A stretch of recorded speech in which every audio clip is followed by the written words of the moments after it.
The NFL is 2 weeks into the year, and some teams have got out of the gates the exact way they wanted to. The Baltimore Ravens and the Kansas City Chiefs are perennial contenders and will be looked at for the next decade as models for teams trying to build their next dynasty. However, they are only 2 of 32 teams, and for those 2 teams, there are 30 others who simply aren't as successful as they are. Some teams are close, some teams aren't that far off, and some are in a different world compared to the top NFL teams. We're going to discuss some of those teams in today's video and ask the question, what are they doing? We'll discuss the possibilities for them going forward, what the rest of their season looks like, and how they can get out of this mess. But before we get started, make sure to like the video and subscribe to the channel, as all support is very much appreciated. Now let's begin. And we start today's video with, not surprisingly, the New York Jets. There are a lot of problems with this team, but ultimately it starts with the head coach. This doesn't apply to every team in today's video, I would like to get that clear now, but the Jets, and just being honest here, will never win a Super Bowl with Adam Gase. It's not going to happen, and in 18 games with the Jets, they have a 7-11 record.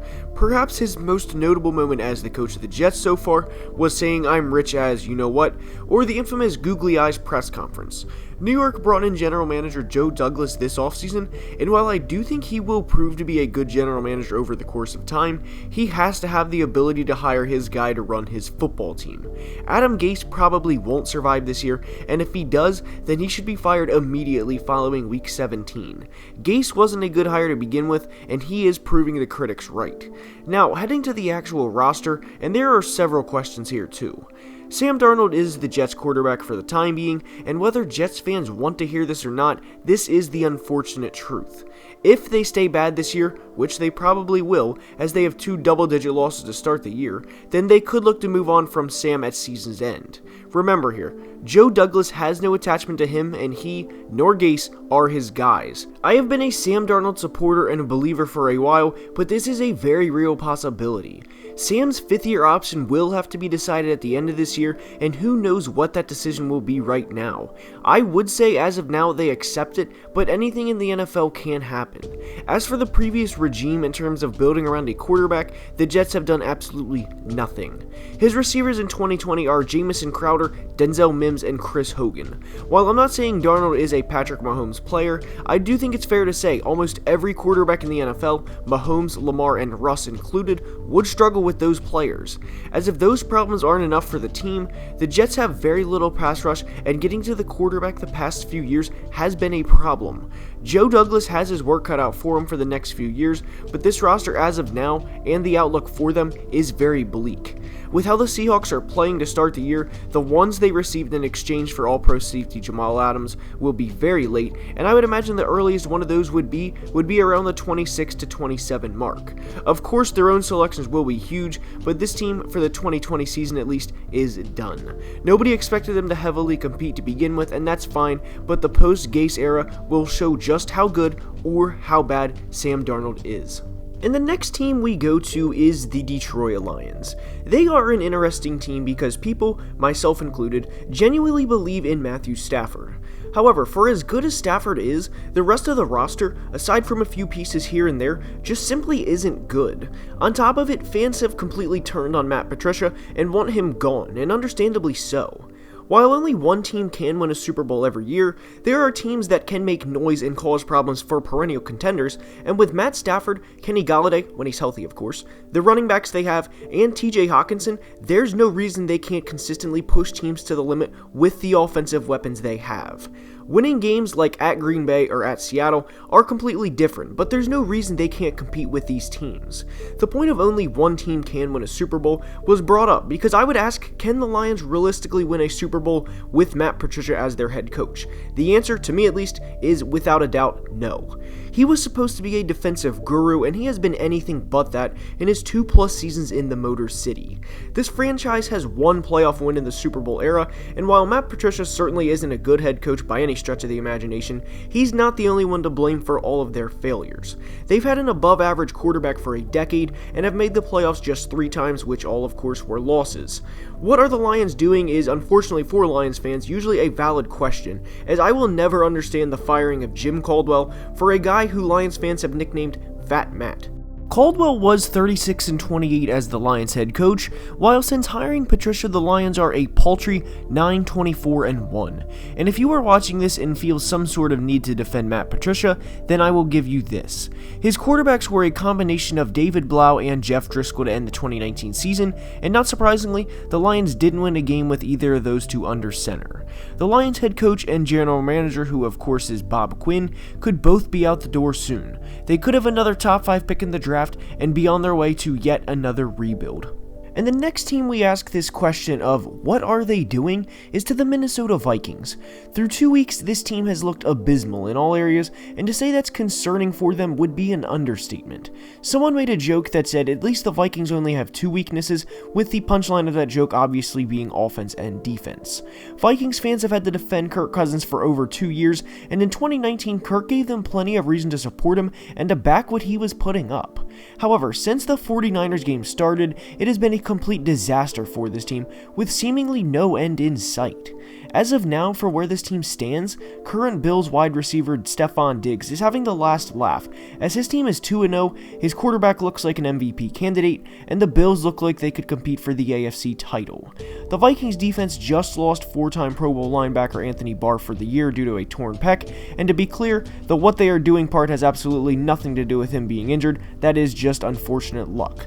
But heading into this season, they were clear. They wanted the young corners to be starters and that they would learn with play.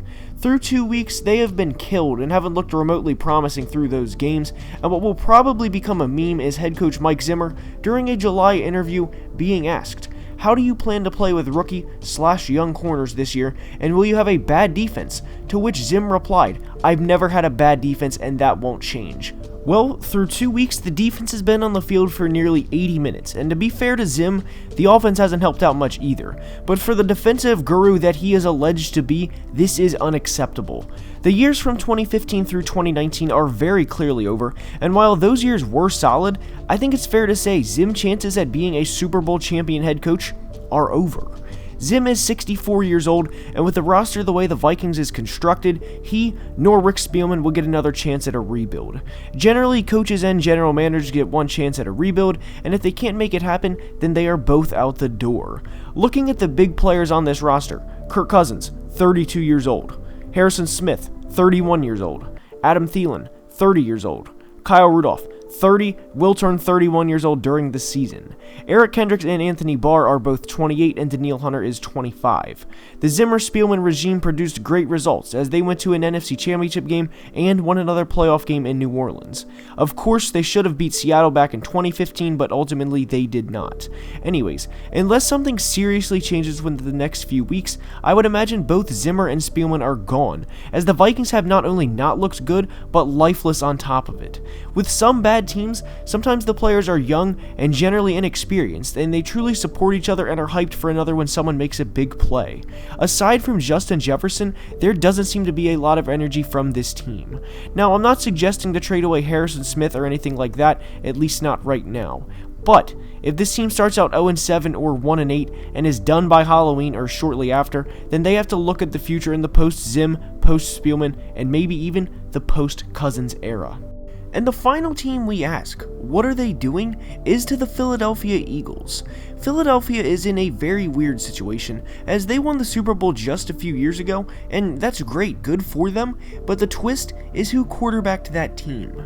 Carson Wentz played at an MVP level all season long, and while they easily could have won the Super Bowl that year with him, if he never tore his ACL of course, that doesn't mean they would have. Fast forward to the 2020 regular season, and fair or not, Carson Wentz has 0 playoff wins. Now, Philly fans have a justifiable right to be upset about the Jadeveon Clowney hit from last postseason, and had he played the remainder of the game, Carson Wentz that is, who knows what happens. The point here is Philly fans simply aren't as loyal to Carson Wentz as they were a few years ago, and him coming out of the gates with a 64.4 passer rating and having double the interceptions than he does touchdowns certainly doesn't help his case. The concern for Eagles fans is definitely real, as not only is their quarterback not playing well, their defense isn't either, as they've given up 64 points in 2 weeks, with 27 of those coming against the football team. No disrespect to Washington, but what will happen when they play Dallas, Pittsburgh, Baltimore, Seattle, and Green Bay? Not good things is the answer to that question, and because of that, there is genuine concern regarding the future of this team. By the way, they also play the Saints and the Cardinals too. Anyways, the 2020 season has hit the Eagles just as hard as it hits Minnesota, and throughout the year, things to keep an eye on would be how much they get the ball to Miles Sanders and how well Jalen Reagor looks.